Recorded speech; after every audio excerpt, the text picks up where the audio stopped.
everyone, this is me Mudita and once again welcome back to your own channel Mudita IS Warriors. So आप लोगों की social study की preparation पूरी तरीके से अगर कंप्लीट हो चुकी है तो यहाँ पे हम महा मैराथन रिवीजन करने वाले हैं क्योंकि कल है मेजर सब्जेक्ट का एग्जाम। क्लास 10th का फर्स्ट मेजर सब्जेक्ट का एग्जाम है कल सोशल स्टडी का। और इस वीडियो में मैं आपको ज्योग्राफी की कंप्लीट रिवीजन करवाने वाली हूँ। एक ही वीडियो में वन शॉट वीडियो है, संपूर्ण भूगोल का रिवीजन होगा एमसीक्यू के थ्रू एक ही वीडियो में। 3 चैप्टर आ रहे हैं इस बार आपके ज्योग्राफी में। चैप्टर 1, चैप्टर 2, चैप्टर 4 नाम है कृषि, वन एवं वन्य संसाधन, संसाधन एवं विकास। तीनों चैप्टर थ्रू एमसीक्यू रिवाइज कर लेंगे, बस ये वीडियो देखना है और पूरा कंप्लीट रिवीजन हो जाएगा। आई होप आप लोग बाकी सारी वीडियोस देख चुके होंगे, आपकी प्रिपरेशन पूरी हो चुकी होगी। तो यहाँ फटाफट से करते हैं revision complete geography in single video. पहला क्वेश्चन आप लोगों के सामने आ चुका है और क्वेश्चन आते ही आप लोग का दिमाग चलना स्टार्ट हो जाना चाहिए। फटाफट से उंगलियां चल रही है कमेंट पे और वहां पे आपको आंसर करना स्टार्ट कर देना है जैसे ही क्वेश्चन आता है। निम्नलिखित में से कौन सा संसाधन अचक्रीय संसाधन है? जैसे ही क्वेश्चन आया कमेंट में फटाफट से विद इन सेकेंड आपको लिख देना है। कोयला, लौह अयस्क, कॉपर या सोना। चैप्टर भी आपको पढ़ाया गया है, PKDSST प्लेलिस्ट में आपने देखा होगा। नहीं देखा है तो जाके जरूर देख लें चैप्टर। अगर आपने नहीं समझा है एक्सप्लेनेशन, 3 सेकंड दूंगी आंसर करने के लिए। कमेंट में आपको आंसर बताना है और फिर टैली करना है। कॉपी भी साथ में रख सकते हैं, वहां पे एक तरफ डाल लो क्वेश्चन नंबर 1 2 3 और एक तरफ आप डालते जाओ आप सही आंसर दे रहे हो या रॉन्ग आंसर दे रहे हो। बाद में आपको काउंट करना है कि आपने कितने आंसर सही दिए हैं। ज्योग्राफी की प्रिपरेशन आपकी कितनी है? 50% से ज़्यादा अगर आप सही देते हो तो प्रिपरेशन सही जा रही है। इसका आंसर होगा ए, कोयला। कोयला is the correct answer. Okay, चलिए ज़्यादा मैं टाइम वेस्ट नहीं करूंगी, फटाफट 3 या 5 सेकेंड ही क्वेश्चन पे हम रुकेंगे। क्वेश्चन नंबर 2 है, जीवाश्म ईंधन निम्नलिखित में से किस प्रकार के संसाधन के उदाहरण हैं?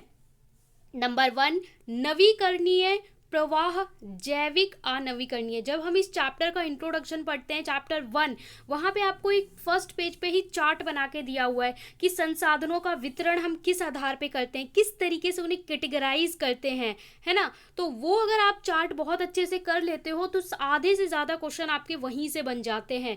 उस चीज़ को आप समझ लेते हो तो बहुत सारे क्वेश्चन आप वहीं से टैकल कर लोगे, जब मैंने चैप्टर में आपको पढ़ाया भी था वो चीज़। इसका आंसर मुझे आप 3 सेकेंड में देंगे। जीवाश्म ईंधन कैसा है? इसका आंसर होगा ऑप्शन डी, अनवीकरणीय। ठीक है, अनवीकरणीय संसाधन है। आगे चलते हैं क्वेश्चन नंबर 3 पे। ये बोल रहा है भारत ने किस पंचवर्षीय योजना से संसाधन योजना के लक्ष्यों को प्राप्त करने के लिए ठोस प्रयास किए? पंचवर्षीय योजना क्या होती है? जो भारत सरकार, इंडियन गवर्नमेंट होती है, ये क्या करती है हर 5 साल में, ठीक है, हर 5 साल में विकास के लिए योजना लाती है और उस योजना का एक नाम होता है, एक मॉडल होता है। तो यहाँ पे पूछा जा रहा है कि संसाधन के लिए कौन सी पंचवर्षीय योजना? बहुत सारी पंचवर्षीय योजना आ चुकी हैं अब तक, ठीक है। तो यहाँ पे कौन सी थी वो आपको बतानी है, पहली, 5वीं, वार्षिक या 10वीं? इसका आंसर आप लोग मुझे बताइए। 3 सेकेंड है आप लोग के पास, जल्दी जल्दी आंसर करना है। इसका आंसर है ऑप्शन ए, पहली पंचवर्षीय योजना, यानी जो फर्स्ट थी, पहली पंचवर्षीय योजना थी, उसमें इस चीज को लाया गया था। तो A is the correct answer. Question number 4 में हमसे बोल रहा है जीवन की निरंतर गुणवत्ता और वैश्विक शांति के लिए क्या आवश्यक है? वर्ल्ड पीस के लिए और निरंतर गुणवत्ता के लिए क्या जरूरी है? संसाधनों का उपयोग रोकना, कि हम यूज ही ना करें अपने रिसोर्सेज को, भविष्य के लिए संसाधनों की बचत करना, संसाधनों का शोषण करना, संसाधनों का समान वितरण। तो यहाँ पे सबके बीच में शांति बनी रहे, कोई लड़ाई झगड़े का माहौल ना हो, इसके लिए क्या करना चाहिए? और साथ में विकास भी हो, इसके लिए क्या करना चाहिए? यह अपनी आप बौद्धिक क्षमता से भी इसका उत्तर दे सकते हैं, अपने IQ लेवल से, बिना चैप्टर पढ़े। सो इसका आंसर क्या होगा गाइस? इसका आंसर होगा ऑप्शन नंबर डी, संसाधनों का समान वितरण। अगर सही तरीके से, फॉर एग्जाम्पल आपकी क्लास में 10 बच्चे हैं और कोई सामान आता है, कोई फ्री डिस्ट्रीब्यूशन के लिए चीज आती है, ठीक है, और उसके लिए अगर ऐसा किया जाए कि 5 बच्चों को सारा सामान बांट दिया गया और बाकी बच्चों को कहा कि जो बचा है उसमें से बाकी लोग बांट लो, तो क्या होगा, लड़ाई होगी, आर्ग्यूमेंट होगा। तो क्या होगा, अगर सारी चीजें इक्वली डिवाइड कर दी जाएं 10 बच्चों में तो कोई भी लड़ाई झगड़ा होगा ही नहीं, शांति बनी रहेगी और हर बच्चा अपने हिसाब से उसका इस्तेमाल कर सकता है। यही चीज है जो हमारे पास नेचुरल रिसोर्सेज हैं, प्राकृतिक संसाधन है, समुद्र है, वायु है, इन सभी का समान रूप से वितरण किया जाना चाहिए, संसाधनों का सभी लोगों के बीच में, सभी देशों के बीच में, जिससे शांति बनी रहे, साथ में गुणवत्ता भी हो। आगे चलते हैं क्वेश्चन नंबर 5 पे। ये हमसे बोल रहा है भूमंडलीय तापन और पर्यावरण प्रदूषण जैसे वैश्विक पारिस्थितिक संकटों के पीछे क्या कारण है। पॉल्यूशन आजकल कितना बढ़ता जा रहा है, ये दिल्ली के बच्चे बहुत बेहतरीन तरीके से जानते हैं। पॉल्यूशन की वजह से उनका स्कूल बंद कर दिया गया, ठीक है, तो ऐसा कभी इतिहास में हुआ नहीं था, तो ये बच्चे ज़्यादा अच्छे से समझ सकते हैं। और भूमंडलीय तापन, जिसको आप साइंस में बोलते हो ग्लोबल वार्मिंग, ठीक है, टेम्परेचर हमारा क्या हो रहा है, CO2 बढ़ता जा रहा है, टेम्परेचर भी राइज होता जा रहा है। इसके लिए क्या कारण है, संसाधनों की कमी, संसाधन रिसोर्सेज कम है, कुछ हाथों में संसाधन का संचय, कुछ लोगों के पास ही संसाधन है, संसाधनों का अंधाधुंध शोषण, मतलब अंधाधुंध तरीके से इसका इस्तेमाल किया जा रहा है, या संसाधनों का उपयोग। क्या होगा इसका सही आंसर? इसका सही आंसर भी आप लोग अपने दिमाग से IQ लेवल से दे सकते हैं। C is the correct answer, क्योंकि देखिए जो देश विकसित हो गया है वो कुछ सोच नहीं रहा है कि ग्लोबल वार्मिंग हो रही है, प्रदूषण हो रहा है, अंधाधुंध क्या करे जा रहा है, इस्तेमाल किए जा रहा है। अमेरिका हो गया, चाइना हो गया, फैक्ट्री, कंपनियां, चाहे कितना भी ग्लोबल वार्मिंग हो जाए उन्हें कोई फर्क नहीं पड़ रहा, उन्हें बस अपने देश के विकास से मतलब है। तो ये क्या होगा, अंधाधुंध शोषण। आगे चलते हैं क्वेश्चन नंबर 6 पे। निम्नलिखित में से कौन सा मानव निर्मित संसाधन है?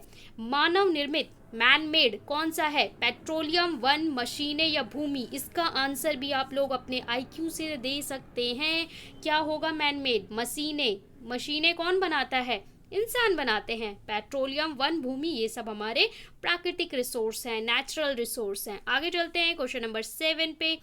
गांधी जी के अनुसार निम्न में से कौन सा वैश्विक स्तर पर संसाधन की कमी का मूल कारण है? यानी वर्ल्ड लेवल पे क्या कारण है कि संसाधन पूरे नहीं पड़ते? संसाधनों का संरक्षण, संसाधनों का उपयोग, लालची और स्वार्थी व्यक्ति तथा आधुनिक प्रौद्योगिकी की शोषणात्मक प्रवृत्ति, पिछड़ी तकनीक। इसका आंसर भी आप लोग बता सकते हैं, कुछ लोगों ने इसके बारे में सुना होगा। गांधी जी का एक कोटेशन भी है इसको लेकर, अगर आपको याद है तो आप लोग बता सकते हो। इसका आंसर होगा सी, कि जो लालची और स्वार्थी व्यक्ति हैं उन लोगों की जो वो हम कहते हैं ना, उनकी इच्छा कभी पूरी नहीं हो सकती। गांधी जी ने एक कोटेशन दे रखा है कि सभी के लिए संसार में सब कुछ है, संसाधन उपयुक्त हैं, लेकिन जिनके जो स्वार्थी हैं या लालची हैं उनकी इच्छाओं को पूरा नहीं किया जा सकता। इस तरीके से कोटेशन है। याद है आपको तो कमेंट में ज़रूर लिखिए, सी इज़ द करेक्ट आंसर। चलते हैं अगले क्वेश्चन पे, क्वेश्चन नंबर 8 पे। भारत में इनमें से किस क्षेत्र में खनिजों और जीवाश्म ईंधन का समृद्ध भंडार है? इंडिया में कहाँ पे रिसोर्सेज के पैकेज पाए जाते हैं, भंडार पाया जाता है? मैदान, पर्वत, पठार या रेगिस्तान? इंडिया का जो लैंड है वो इन सभी प्रारूपों में पाया जाता है, ठीक है। इंडिया में आपको पठारी क्षेत्र भी मिल जाएंगे, पहाड़ भी मिल जाएंगे, मैदानी क्षेत्र भी मिल जाएंगे, है ना। तो कहाँ पे पाया जाता है? तो इसका आंसर होगा सी, जो हमारे पठार वाला रीजन है, यहाँ पे हमें रिसोर्सेज मिलते हैं, ईंधन के हमें जीवाश्म भंडार मिलते हैं। भंडार मतलब भूमि के अंदर से इनका निकाला जाता है, फिर प्योरीफाई किया जाता है। साइंस में भी आप पढ़ते हो मिनरल्स। आगे क्वेश्चन है, हमारे देश में जंगलों, वनों के लिए कितना वांछित क्षेत्र है? वांछित क्षेत्र मतलब इतना होना ही चाहिए, लैंड पे जंगल होने ही चाहिए, इतने पेड़ पौधे होने ही चाहिए गवर्नमेंट की अथॉरिटी के हिसाब से। 16%, 20, 23 या 33? दिस इज VVI क्वेश्चन, काफ़ी बार ये पूछा जाता है, और आफ्टर स्कूल के बाद जब आप स्कूल से निकल के कोई कॉम्पिटिटिव एग्जाम देते हो वहाँ पे भी पूछा जाता है। सो इसका आंसर होगा डी, 33%। जितना आपको पास होने के लिए बोर्ड एग्जाम में चाहिए है, कितना चाहिए? 33% नंबर चाहिए होते हैं ना 100 में, तो 33% ही लैंड पे हमारा क्या होना चाहिए? वन क्षेत्र होना चाहिए, जंगल होना चाहिए। जब भी एग्जाम में भूलो, याद रखना, पेपर में पास होने के लिए जितना नंबर चाहिए उतना ही हमारे देश में क्या होना चाहिए? जंगल का क्षेत्र होना चाहिए। 33% is the correct answer. Question 10, संसाधनों को उनकी उत्पत्ति के आधार पर कैसे वर्गीकृत किया जा सकता है। उत्पत्ति अलग अलग तरीके से हमने कैटेगराइज किया था संसाधन को, तो उत्पत्ति मतलब कैसे उत्पन्न हुए हैं। इसके लिए है आपका जैविक, अजैविक, नवीकरणीय, अनवीकरणीय, व्यक्तिगत, सामुदायिक, संभावित। तो हमने बांटा था कि किसका मालिकाना हक होगा, इसके हिसाब से कैटेगराइज किया था, है ना। तो उत्पत्ति यानी कैसे ये उत्पन्न हुए हैं, तो इसका आंसर आप लोग मुझे बताओगे।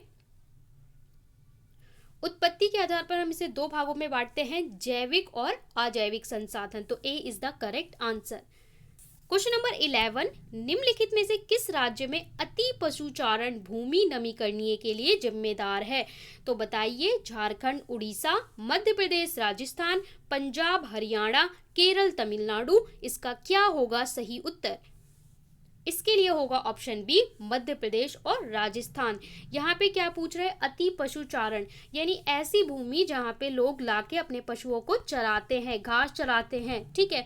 तो बहुत ज़्यादा इस तरीके से चराई कराने की वजह से क्या हो जाता है, जो भूमि है उसके जो मिनरल्स हैं या फिर भूमि में कैसी भूमि के मिनरल्स खत्म होने लगते हैं और उसकी जो उपजाऊपन है वो कम होने लगता है। अति पशुचारण नमीकरण मध्य प्रदेश और राजस्थान में ऐसा होता है। आगे का क्वेश्चन है, जब मिट्टी के पानी के माध्यम से पानी की कटौती चलती है और गहरे चैनल बनाती है तो वे निम्न होते हैं। उसका एक नाम होता है, क्या बोलते हैं, अवनालिका अपरदन, चादर अपरदन, वनों की कटाई, वनारोपण। इसका आंसर क्या होगा, इसको बोलते हैं अवनालिका अपरदन। तो ये इस टर्म को आपको याद करना है, इसे फिलअप बना के भी वो दे सकता है एग्जाम में, असर्शन रीजन भी बना के दे सकता है, ठीक है। 13 है आपका, निम्नलिखित में से कौन सा जैविक संसाधन का एक उदाहरण है। चट्टान, लौह अयस्क, सोना या पशु। क्या पूछ रहा है, जैविक संसाधन का उदाहरण है। तो 13 का आपका क्या होगा, डी, जैविक जो जीवित है, जिसमें जान है, क्या, पशु। बाकी सारी चीजें तो क्या है, निर्जीव है। लिविंग, नॉन लिविंग भी आप बचपन से पढ़ते आए हो, इसका आंसर भी आप लोग बता सकते हो बहुत ईजिली। 14, इनमें से कौन सा जैविक संसाधन नहीं है, कौन सा नहीं है। वनस्पति एंड प्राणीजात, चट्टाने, मत्स्य या पशुधन। कौन सा नहीं है जैविक। सो 14 आप बताइए कौन सा नहीं है जैविक। ये नहीं है, चट्टाने हमारा नहीं है, बाकी सारे हैं। अगला क्वेश्चन है 15, इनमें से किस प्रांत में सीढ़ीदार खेती की जाती है। आपने सुना होगा भारत के कुछ ऐसे राज्य हैं जहां पे सीढ़ी नुमा खेत बनाए जाते हैं, ठीक है। इस तरीके से खेत बनाए जाते हैं पानी को बचाने के लिए, कम वाटर की सिंचाई की जरूरत हो इसलिए। कहाँ पे होता है, पंजाब, हरियाणा, उत्तर प्रदेश के मैदान या उत्तरांचल। इसका आंसर भी आप लोग अपने दिमाग से थोड़ा सा दे सकते हैं। सो इसका आंसर क्या होगा, कहाँ पे पानी की कमी होती है। सो इसका आंसर होगा ऑप्शन नंबर डी, उत्तरांचल। दो कारण होते हैं, पानी एक तो कम लगे, दूसरा यहाँ पे जो मैदान क्षेत्र नहीं होता, यहाँ पे जो क्षेत्र होता है वो कैसे होते हैं, पहाड़ी क्षेत्र होते हैं, इसलिए यहाँ पे सीढ़ी नुमा खेती की जाती है। आगे चलते हैं क्वेश्चन नंबर 16 पे, निम्नलिखित में से कौन सी मृदा भारत के सबसे विस्तृत क्षेत्र में पाई जाती है। भारत के लिए अति महत्वपूर्ण है। जो आपसे मैप वर्क होगा, मैप में भी आपसे मिट्टी का वितरण पूछा जा सकता है, मृदा का वितरण पूछा जा सकता है। तो पूछ रहा है भारत में सबसे अधिक कौन सी मृदा है, लेटराइट, काली, जलोढ़, लाल या पीली मिट्टी। आपका एक मैप है इस चैप्टर का, उस मैप को आपको जरूर देख के जाना है। मैंने भी करवाया था एक वीडियो जिसमें आपके सारे मैप थे। सो इसका आंसर क्या होगा, आप लोग मुझे आंसर करके बताएंगे। 16 इसका आंसर होगा सी, जलोढ़ मृदा। सी इज द करेक्ट आंसर। आगे चलते हैं क्वेश्चन नंबर 17 पे, कौन सा शीत मरुस्थल बाकी देशों के अपेक्षाकृत अलग है। लेह, कारगिल, लद्दाख या द्रास। सो 17 का क्या होगा, सी, लद्दाख, ले लद्दाख जिसे हम बोलते हैं। C is the correct answer. I hope आप लोग आंसर कर रहे होंगे, आपका रिवीजन अच्छे से हो रहा होगा। पंजाब में भूमि नमीकरण का निम्नलिखित में से मुख्य कारण। पंजाब में क्यों हो रहा है भाई भूमि नमीकरण, गहन खेती, वनोन्मूलन यानी वनों की कटाई, अधिक सिंचाई, बहुत ज्यादा सिंचाई कर देते हैं, अति पशुचारण, ज्यादा पशुओं को चरा देते हैं। तो क्या होगा इसका आंसर, भारत में जो पंजाब है वो बहुत ज़्यादा अच्छी फसलें देता है। सो इसका आंसर क्या होगा, अधिक सिंचाई, ज़्यादा ही सिंचाई कर डालते हैं, इसकी वजह से भूमि पे भी असर पड़ता है। तो सी इज द करेक्ट आंसर। 19 संसाधन जो एक क्षेत्र में पाए जाते हैं लेकिन उनका उपयोग नहीं होता है कहलाता है। ऐसे संसाधन जो एक क्षेत्र में पाए जाते हैं लेकिन उनका इस्तेमाल नहीं किया जाता क्या कहलाते हैं, नवीकरणीय, संभाव्य, जैविक या चक्रीय। हमने अलग अलग संसाधनों के बारे में पढ़ा था, सबकी परिभाषा आपको पता होनी चाहिए। सो इसका आंसर क्या होगा, इसका होगा संभाव्य संसाधन। ठीक है, B is the correct answer. Question number 20, इनमें से कौन सा एक संसाधन नवीकरणीय संसाधन है? बहुत आसान है।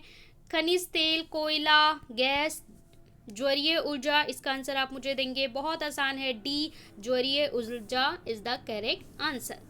क्वेश्चन नंबर 21 हमसे बोल रहा है अत्यधिक निक्षालन द्वारा बनी मिट्टी क्या कहलाती है? जलोढ़, लाल, लैटराइट या रेगिस्तानी मिट्टी। सो 21 का आपका क्या होगा? सी, लैटराइट मिट्टी। ठीक है, अलग अलग मृदा के प्रकार पढ़े थे आपने, काली मृदा, लाल मृदा, पीली मृदा, लैटराइट मिट्टी, जलोढ़ मिट्टी, है ना।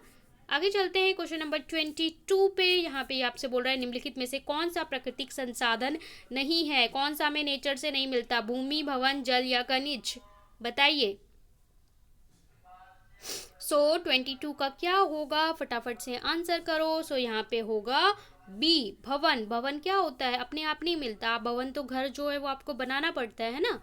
आगे चलते हैं 23 पे हमसे बोल रहा है निम्नलिखित में से कौन सा पक्षी क्रिटिकल प्रजाति की श्रेणी में नहीं आता है? क्रिटिकल प्रजाति की श्रेणी में नहीं आता है। गुलाबी सिर वाला बतख, मोर, पर्वतीय बटेर, जंगली चींटीदार उल्लू। कौन सा? हमने आपने पढ़ा होगा, कुछ है जो संकटग्रस्त पशु हैं, ठीक है, संकट में है। ऐसे ऐसे हमने अलग अलग पशुओं के बारे में, पक्षियों के बारे में पढ़ा है। यहाँ से आपसे बोले क्रिटिकल प्रजाति में नहीं आता है। सो 23 का आपका क्या होगा? बी, मोर। B is the correct answer.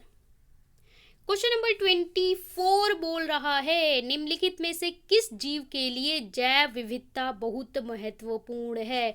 किसके लिए जैव विविधता चाहिए? पौधे के लिए, केचुए के लिए, मनुष्य के लिए या एलियन के लिए? वही देखो, बता दो। इसका आंसर तो आप लोग बहुत ही अच्छे से बता सकते हो। साइंस में बायोडाइवर्सिटी पढ़ा है तो बता सकते हैं। इसका होगा सी, मनुष्य। यानी ह्यूमन में जितना ज़्यादा वेरिएशन होगा उतना ज़्यादा इवोल्यूशन होगा, उतने ज़्यादा इंटेलिजेंट बच्चे आएंगे, है ना, उतना ज़्यादा उनका इम्यून सिस्टम अच्छा होगा। इसीलिए हमें विविधता ज़्यादा चाहिए। एक भैया हमारा साउथ का इंसान हो, एक नॉर्थ का इंसान हो, इन दोनों की अगर शादी होती है तो भाई इनके जो बच्चे होंगे वो बहुत ज़्यादा वेराइटी वाले होंगे, है ना। इसीलिए बोलते हैं कि विविधता ज़्यादा होनी चाहिए। आगे चलते हैं क्वेश्चन नंबर 25 में। काला हिरण निम्नलिखित में से किस श्रेणी के जीवों का है? काला हिरण विलुप्त प्रजाति, दुर्लभ प्रजाति, स्थानिक प्रजाति या लुप्त प्रजाति? इन चारों की परिभाषा विद एग्जाम्पल आपको याद होनी चाहिए। इसमें से क्वेश्चन 100% बनता है, तो आप मुझे बता दीजिए। काला हिरण, इस पे बहुत प्रश्न पूछे जाते हैं, तो ये आपका आंसर होगा, फटाफट से बताइए।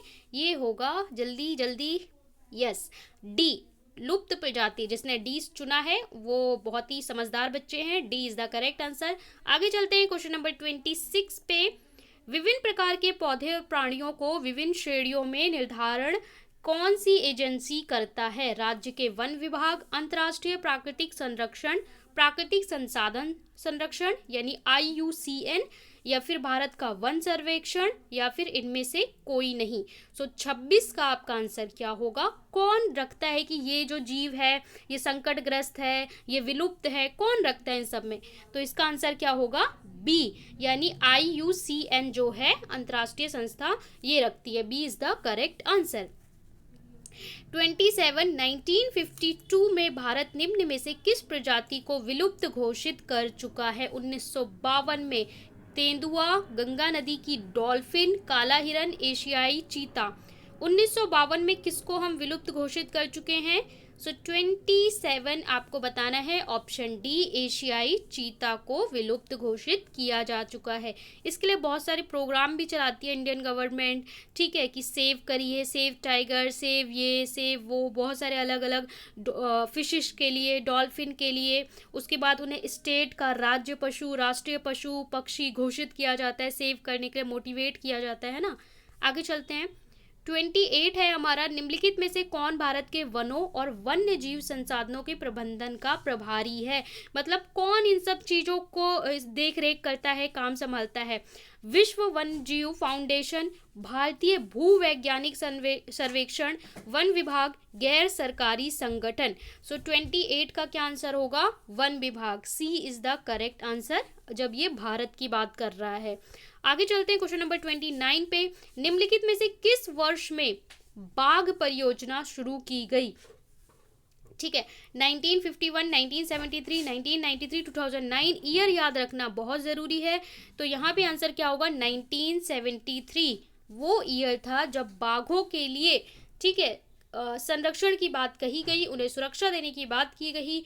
तो 1973 और उसके बाद कुछ सालों में उनकी संख्या भी बढ़ी। 1973 इज द करेक्ट आंसर, यानी बी।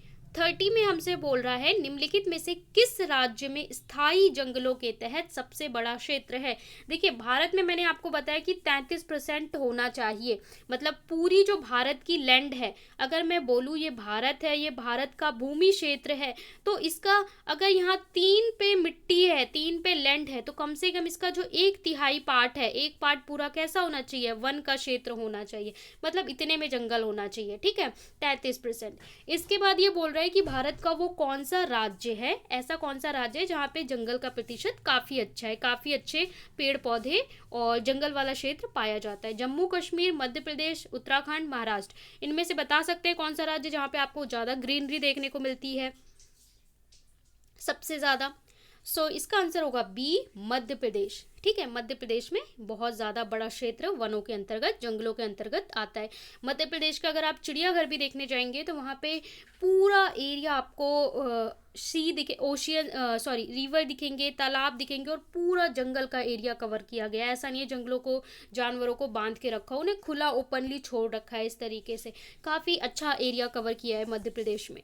आगे चलते हैं 31, हिमालय यव क्या है। हिमालय यव क्या है, एक प्रकार का हिरण है, औषधीय पौधा है, पक्षी की एक प्रजाति है, हिमालय में उगाई जाने वाली खाद्य फसल है। इसका आंसर हो सकता है कुछ बच्चों को ना पता हो, जिसने चैप्टर अच्छे से पढ़ा है वो बता सकता है 31 का आंसर कि हिमालयन यव क्या है।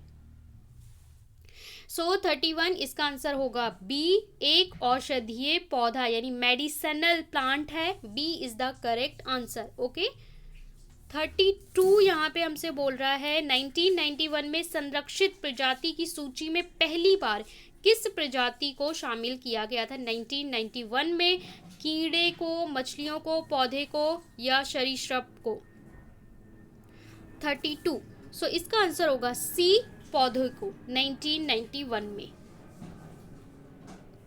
33 यहाँ पे बोल रहा है, वन और बंजर भूमि जो सरकार, व्यक्तियों, समुदायों के स्वामित्व में होते हैं। ऐसी भूमियाँ जो बंजर हैं वो किसी सरकार के अंतर्गत आती हैं, व्यक्ति के या समुदाय के, उन्हें क्या कहते हैं। पवित्र पेड़ों का झुरमुट, आरक्षित वन, संरक्षित वन, अवर्गीकृत वन, क्या बोलते हैं उनको। So 33 D is the correct answer, अवर्गीकृत वन। D is the correct option. आगे चलते हैं क्वेश्चन नंबर 34, ये हमसे बोल रहा है, निम्नलिखित में से कौन एक विलुप्त प्रजाति है। सो नीले भेड़, एशियाई चीता, काला हिरण, एशियाई हाथी। फटाफट से मुझे आंसर बताइए 3 सेकंड में। 34 B is the correct answer, एशियाई चीता। ओके, आगे चलते हैं 35, निम्नलिखित में से कौन स्थानिक जाति का उदाहरण है। स्थानिक जाति का उदाहरण कौन है। एशियाई हाथी, निकोबारी कबूतर, हनी बिल या फिर एशियाई चीता। 35 इसका आंसर फटाफट से बताएंगे मुझे। 35 का होगा आपका बी, निकोबाटी कबूतर। B is the correct answer. क्या पूछा है, स्थानिक जाति का उदाहरण। नेक्स्ट क्वेश्चन पे चलते हैं, क्वेश्चन नंबर 36, यहाँ पे बोल रहा है, चिपको आंदोलन का उद्देश्य क्या था। आपने इसके बारे में सुना भी होगा, चिपको मूवमेंट, चिपको आंदोलन, मानव अधिकार, राजनीतिक अधिकार, कृषि विस्तार या वन संरक्षण? इसका आंसर भी आप लोग मुझे बता सकते हो बहुत ही इजीली। इसका आंसर क्या है? वन संरक्षण। पेड़ों को बचाने के लिए कुछ लोग ऐसे थे जो पेड़ थे उन्हें काटा जा रहा था, जाके पेड़ों से चिपक गए थे कि अगर आपको पेड़ काटना है तो उसके साथ आपको हमें भी काटना पड़ेगा। पेड़ की भी उतनी वैल्यू है जितनी एक इंसान की वैल्यू है। तो ये किसके अंतर्गत आता है? वन संरक्षण। D is the correct answer. आगे है question number 37। I hope answer करते रहना है आप सभी को। सरिस्का वन्य जीव अभयारण्य किस राज्य में स्थित है? राजस्थान, उत्तर प्रदेश, गुजरात या पश्चिम बंगाल? इसका आंसर क्या होगा आप लोग मुझे फटाफट से बताएंगे।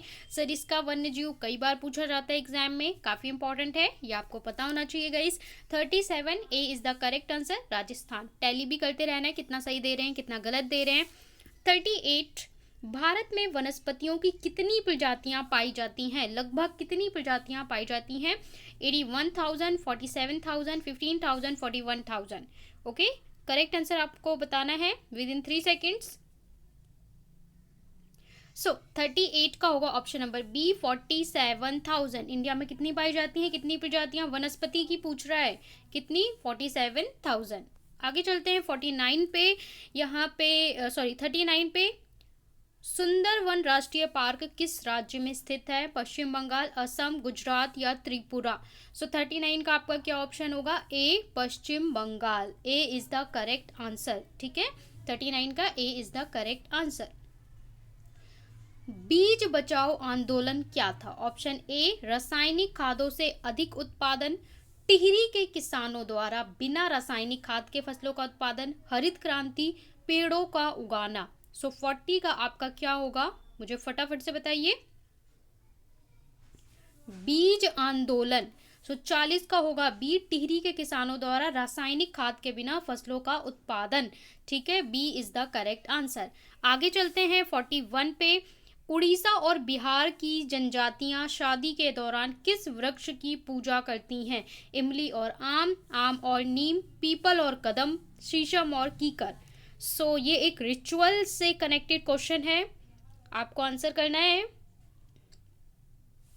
41 का होगा ए, इमली और आम। हमारे देश में पेड़ पौधे फसल इनकी भी पूजा की जाती है और इन सब के पीछे होता है कि हमारा एक सम्मान प्रकट करना और हम उसकी सुरक्षा भी कर सकें। ए इज द करेक्ट आंसर।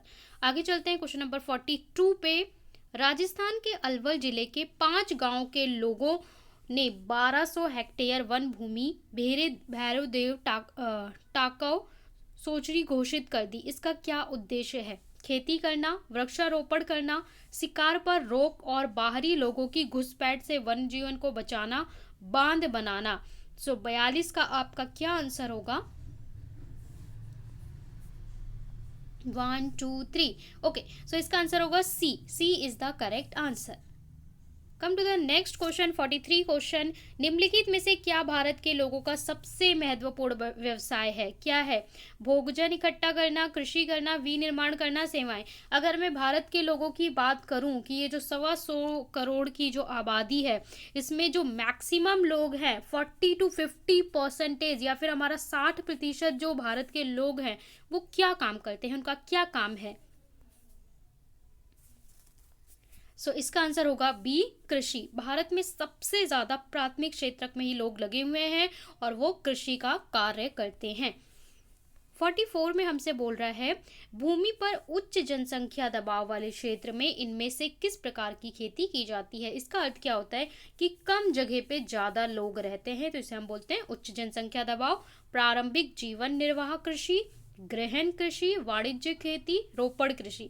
जहाँ पे थोड़ी सी ही लैंड में बहुत सारे लोग रहते हैं वहां पे कौन सी कृषि करी जाती है? सो इसका आंसर होगा बी, गहन जीविका कृषि। ओके, 44 बी आंसर आपका होगा।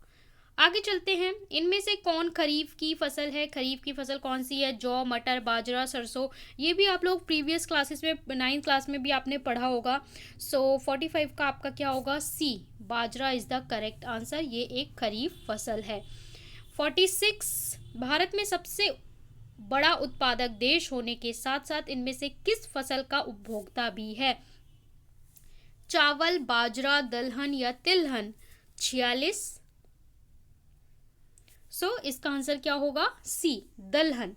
इसका भारत सबसे बड़ा उत्पादक, साथ ही साथ इसका उपभोक्ता भी है। C is the correct answer for question number 46। 47 में हमसे बोल रहा है जायद शास्य प्रारूप के दौरान इनमें से कौन सी फसल पैदा होती है? गन्ना, खरबूजा, मूंगफली या मूंग? सो आपको 47 का आंसर बताना है। इसका आंसर क्या होगा? 3 सेकंड में। Tick tick 1, tick tick 2, tick tick 3। B is the correct answer, खरबूजा। ठीक है, आगे चलते हैं। इनमें से कौन खरीफ फसल है और देश में उत्पादित प्रमुख तिलहनों का लगभग आधा हिस्सा है? सरसों, नारियल, अरहर या सोयाबीन? सो 48, इसका आंसर क्या होगा? सी, अरहर। अरहर क्या होती है? दाल होती है, येलो वाली दाल। ओके, आगे चलते हैं 49 पे। चाय की खेती निम्न में से किस प्रकार की कृषि का एक उदाहरण है? जो चाय आप पीते हैं इसकी खेती की जाती है। बागबानी, टोपण कृषि, पेय पदार्थ की खेती, गहन जीविका कृषि? सो इसका आंसर क्या होगा? किसकी कैटेगरी में आता है ये? तो ये आता है टोपण कृषि। B is the correct answer for question number 49। आगे चलते हैं क्वेश्चन नंबर 50 पे। 50 पे, श्वेत क्रांति में निम्नलिखित में से किस उत्पादन के उत्पाद में सुधार शामिल किया गया था? कपास, गेहूं, मक्का या दूध?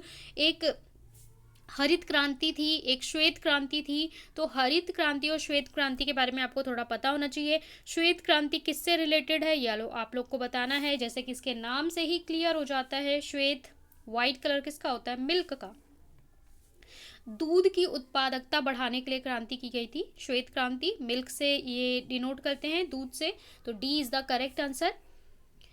निम्नलिखित में से कौन सा देश तिलहन का सबसे बड़ा उत्पादक देश है? चीन, ब्राजील, भारत या यमन? सो 51, सी, तिलहन, यानी कि जिसमें सभी प्रकार की दालें वगैरह आ जाती है। C is the correct answer. India है सबसे बड़ा उत्पादक। अगला है, यहाँ पे बोल रहा है निम्नलिखित में से कौन सी एक रेशेदार फसल है? रेशेदार फसल रबड़ होगा, जूट, टमाटर या कॉफी? यहाँ पे सॉरी रबड़ है। रबड़, जूट, टमाटर या coffee? So 52, B. B is the correct answer. इसके लिए आपका क्या आंसर होगा? बी, जूट। कौन सी फसल बोल रहा है? रेशेदार फसल बोल रहा है। आगे चलते हैं क्वेश्चन नंबर 53 पे। कौन सा देश विश्व में फल एवं सब्जियों का सबसे बड़ा उत्पादक है? कनाडा, यूएसए, पाकिस्तान या भारत? सो डी का आपका इसका आंसर क्या होगा? डी, भारत। भारत ही सब्जियों का सबसे बड़ा उत्पादक है, क्योंकि भारत में बहुत ही टेम्परेचर की विविधता पाई जाती है। अलग अलग प्रकार का तापमान पाया जाता है भारत में। कहीं पे तापमान 50 डिग्री तक पहुंच जाता है और कहीं 0 डिग्री तक भी जाता है। यहाँ पे अलग अलग तरह की मृदा पाई जाती है, तापमान, वर्षा भी आप देखोगे तो भारत में वर्षा का वितरण भी विभिन्न है। इन सभी कारणों से यहाँ पे बहुत सारी विविधता पाई जाती है फल सब्जियों की। आगे चलते हैं क्वेश्चन नंबर 54 पे। रेशम उत्पादन के लिए रेशम के कीड़ों को पालना क्या कहलाता है? सेटिकल्चर, हॉर्टिकल्चर, फ्लोरिकल्चर या एग्रीकल्चर? इसमें से क्या कहलाता है? सो 54 का आपको आंसर बताना है। जो रेशम को पाला जाता है उनसे रेशम निकालने के लिए रेशम के कीड़ों को, इसको बोलते हैं A, sericulture. A is the correct answer. भारत के निम्नलिखित में से किस राज्य में चावल को व्यावसायिक फसल माना जाता है? व्यावसायिक फसल ऐसी फसल होती है जिससे मुनाफे के लिए जिसकी खेती की जाती है। पश्चिम बंगाल, उड़ीसा, बिहार या पंजाब? अगर आप इनमें से किसी स्टेट से बिलोंग करते हैं तो आप इसका आंसर बहुत आसानी से दे पाएंगे। 55 का आपका आंसर हो जाएगा डी, पंजाब। पंजाब में ये एक व्यावसायिक फसल है। आगे चलते हैं 56। निम्नलिखित में से किस फसल को सुनहरा रेशम कहा जाता है? सुनहरा रेशम के नाम से जाना जाता है। अगर आपका पेपर लिखने वाला होता तो भी ये क्वेश्चन 2 नंबर में ज़रूर पूछा जाता है कि सुनहरा रेशम किसे बोलते हैं और क्यों? गेहूं, चावल, मूंगफली या जूट? किसको हम सुनहरा रेशम कहते हैं? सो इसका आंसर होगा डी, जूट। जूट को हम सुनहरा रेशम कहते हैं, जिसके कई कारण हैं। इसको डिटेल में आपको पढ़ाया गया है चैप्टर में। आगे चलते हैं क्वेश्चन नंबर 57 पे। आई होप आपकी एनर्जी कम नहीं होनी चाहिए, पानी पीजिए, लेकिन आपको सारे क्वेश्चन करने हैं। कल आपको एग्जाम देना है और ज्योग्राफी की फुल रिवीजन। निम्नलिखित में से कौन रोपड़ कृषि का उदाहरण है? जूट, गेहूं, चाय या तिलहन? सी इज द करेक्ट आंसर। चाय है हमारा रोपड़ कृषि का उदाहरण। आगे चलते हैं 58 पे। निम्न में से किस पेय फसल को भारत के विश्व के अग्रणी उत्पादक निर्यातक है? कॉफी, दालें, चाय या दही? सो इसका आंसर भी क्या होगा, सी, चाय। अगला क्वेश्चन है क्वेश्चन नंबर 59। यहाँ पे बोल रहा है निम्नलिखित में से कौन सा उस कृषि प्रणाली को दर्शाता है जिसमें एक ही फसल लंबे चौड़े क्षेत्र में उगाई जाती है। लंबे चौड़े क्षेत्र में एक ही फसल उगाई जाती है। स्थानांतरण कृषि, बागबानी, रोपण कृषि या फिर गहन कृषि। सो 59 का आपका क्या होगा, ग, रोपण कृषि। का, ख, ग या घ, ग इज द करेक्ट आंसर, रोपण कृषि। क्वेश्चन नंबर 60, यहाँ पे बोल रहे हैं इनमें से कौन सी एक फलीदार फसल है। सो इस फलीदार फसल, दालें, ज्वार, तिल, मोटे अनाज या तिल। तो फलीदार फसल ऑप्शन ए यानी क, दालें।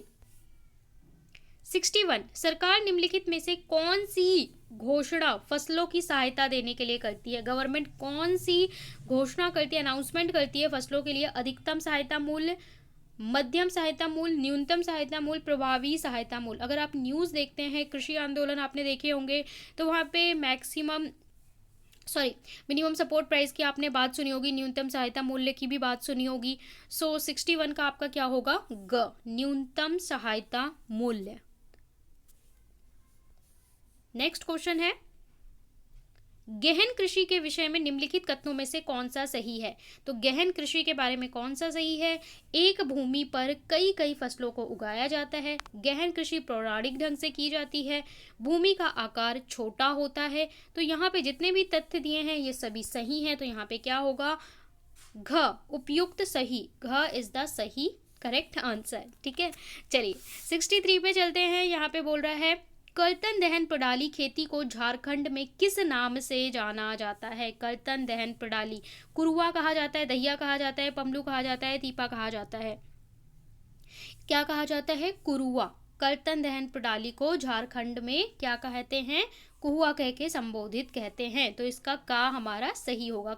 ऐसे ध्यान रखना है, कर्तन दहन प्रणाली झारखंड में, कर्तन और कर्तन से क्या, कुहुआ। इस तरीके से आप लोग याद रख सकते हैं।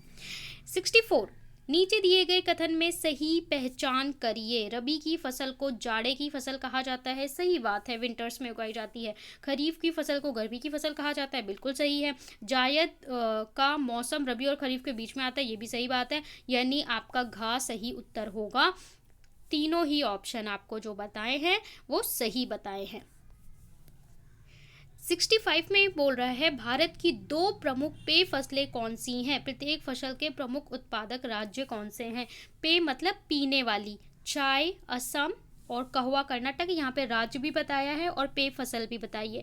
तो यहाँ पे सही विकल्प चुनना है। यहाँ पे बोल रहा है तंबाकू आंध्र प्रदेश में, गन्ना उत्तर प्रदेश में, ज्वार कर्नाटक में, बाजरा महाराष्ट्र में, या इनमें से कोई नहीं। तो जो करेक्ट ऑप्शन है, करेक्ट आपको मैच लग रहे हैं, वो आपको बताना है 65 के लिए। इसके लिए आपका ऑप्शन होगा का, चाय असम के लिए, कहवा कर्नाटक के लिए। का इज द करेक्ट आंसर। आगे चलते हैं क्वेश्चन नंबर 66 पे। हमारे देश में विभिन्न प्रकार की फसलों के उत्पादन के लिए उत्तरदायी कारण निम्नलिखित हैं।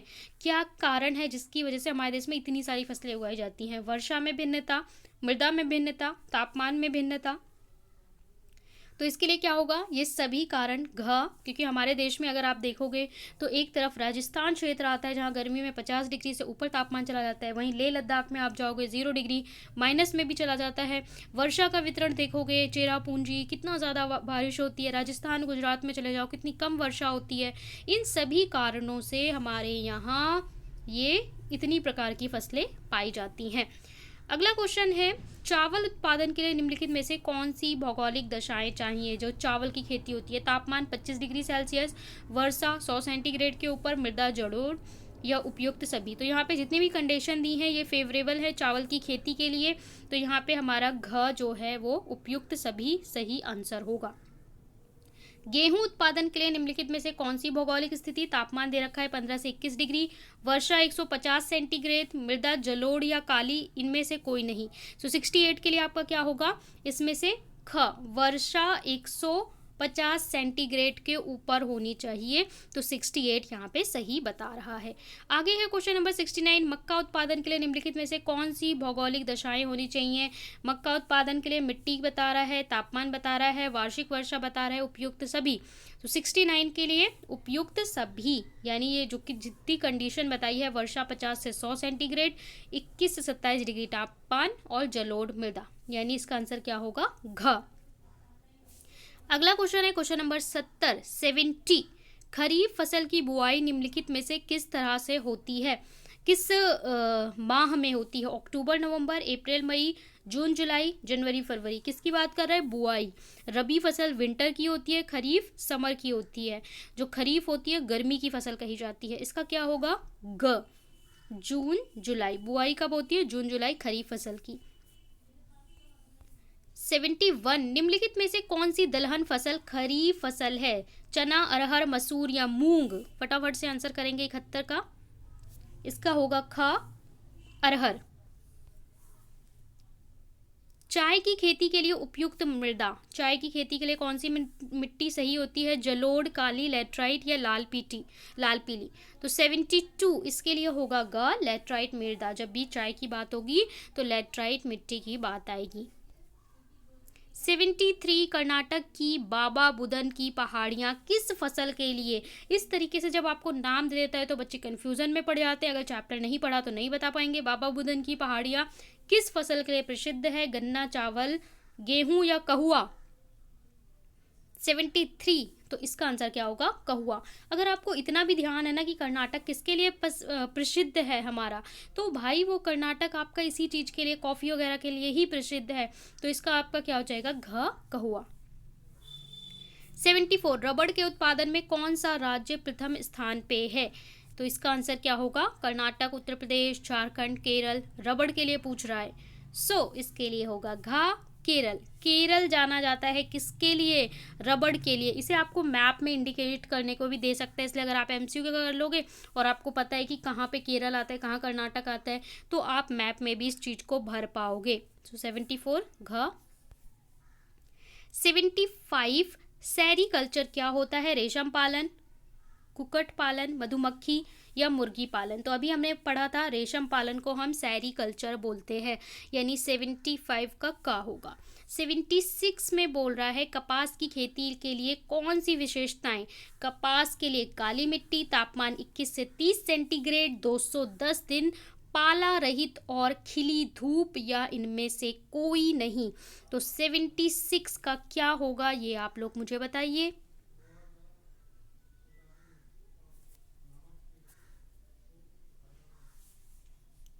सो कपास के लिए पूछ रहा है कौन सी विशेषता सही नहीं है, ठीक है, इसका आपको ध्यान रखना है, कौन सी सही नहीं है, तब आप लोग सही आंसर कर पाएंगे। तो इसका होगा इनमें से कोई नहीं, क्योंकि जितनी भी दे रखी हैं वो सब सही है। काली मिट्टी चाहिए होती है, क से कपास, का से काली मिट्टी, मैंने याद भी करवाया था, ये भी तो सारा सही है। क्या सही नहीं है, तो ये वाला ऑप्शन सही नहीं है, तो हमने इसे को आंसर बता दिया। आगे क्वेश्चन है 77 किस फसल को सुनहरा रेशम कहा जाता है, कपास, जूट, बांस या नायलॉन। 77 ख, जूट को सुनहरा रेशम के नाम से जाना जाता है। 78 कर्तन और दहन कृषि निम्न में से किस प्रकार की कृषि है, स्थानांतरित, गहन, व्यापारिक या इनमें से कोई नहीं। इसका आंसर होगा क्या, स्थानांतरित। कर्तन और दहन कृषि क्या किसके नाम से जाती है, स्थानांतरित। निम्न में से कौन सी फसल मॉनसून के आगमन के साथ बोई जाती है और सितंबर से अक्टूबर में काट ली जाती है। मतलब जब वर्षा ऋतु आती है तब बोई जाती है और सितंबर अक्टूबर में काट ली जाती है। रबी, खरीफ, जायद। तो क्या आंसर होगा, 79 का ख, ठीक है, खरीफ। क्वेश्चन नंबर हमारा आ जाता है 79 इज ख। क्वेश्चन नंबर 80 सरकार निम्नलिखित में से कौन सी घोषणा फसलों की सहायता देने के लिए करती है, अधिकतम, न्यूनतम। अच्छा, इस तरीके का क्वेश्चन मैंने आप लोगों को पहले भी करवाया था। तो 80 का क्या हो जाएगा, न्यूनतम सहायता मूल्य। न्यूनतम सहायता मूल्य सरकार के द्वारा दिया जाता है किसानों की सहायता करने के लिए। क्वेश्चन नंबर 81, इनमें से कौन सी फलीदार फसल है? 81, तो यहाँ पे कौन सा है? दालें हमारा फलीदार होता है। 82 में बोल रहे हैं हरित क्रांति संबंधित है। हरित क्रांति किससे संबंधित है? अंडा उत्पादन, दुग्ध उत्पादन, कपास उत्पादन या फसल उत्पादन? हरित क्रांति आता है हमारा फसल उत्पादन। D is the correct answer, घ इज द करेक्ट आंसर। और जब श्वेत क्रांति बोलेगा तब दूध आएगा आंसर। 83 में बोल रहा है जायद ऋतु में निम्नलिखित में से कौन से फसलें बोई जाती हैं? तो इसका आंसर बोल रहा है कि चावल, जूट, तंबाकू, मूंगफली, चाय, कॉफी, रबड़, तिलहन, दलहन, तरबूज, खरबूज, सब्जियां। कौन सी बोल रहा है? जायद। रबी होती है, खरीफ होती है और जायद होती है। तो 83 का आपको क्या आंसर देना है? जो सही होगा वही आपका आंसर होगा। 83 का होगा घ, तरबूज, खरबूज, सब्जियां। ये जो सर्दी और गर्मी के बीच में जो एक थोड़ा सा टाइम आता है रबी और खरीफ फसल के बीच में, तो ये चीज़ें उगाई जाती हैं। ठीक है, तो आपका घ सही आंसर होगा 83 के लिए।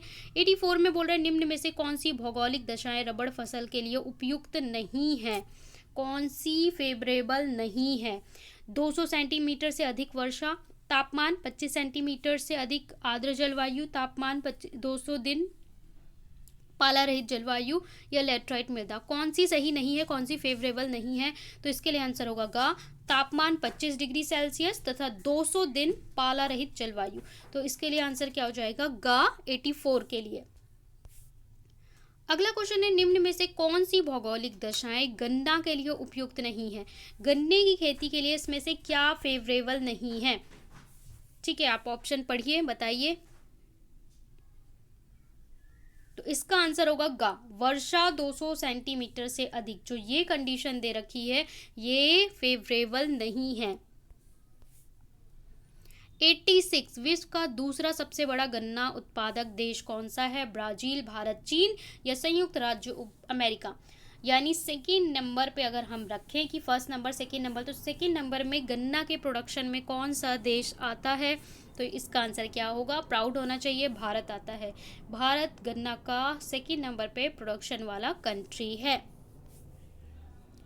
अगला है भूमि विकास कार्यक्रम का संबंध है बैंकिंग सुधार से, भूमि के संस्था और तकनीकी सुधार से, आयात निर्यात, इनमें से कोई नहीं। इसका आंसर आप अपने IQ से दे सकते हो। जब वो भूमि विकास की बात कर रहा है तो किसका नाम होगा? भूमि संस्थागत और तकनीकी सुधार, यानी ख आपका सही आंसर होगा। अगला क्वेश्चन है चिपको आंदोलन के प्रणेता कौन है? इसका आंसर आप लोग मुझे कमेंट में बताइए कि चिपको आंदोलन किसने किया था? मेघा पाटेकर, महात्मा गांधी, सुंदरलाल बहुगुणा या संदीप पांडे? इसका जो भी आंसर है वो आप मुझे कमेंट पे बताइए। ये थे हमारे ज्योग्राफी के कंप्लीट क्वेश्चन तीनों चैप्टर के। होप आपको वीडियो अच्छे से समझ में आ गई हो। वीडियो को करना है लाइक, शेयर, चैनल को कर लेना है immediately subscribe, bell icon press करना ना भूलते हैं। मिलते हैं नेक्स्ट वीडियो में, तब तक के लिए बाय बाय।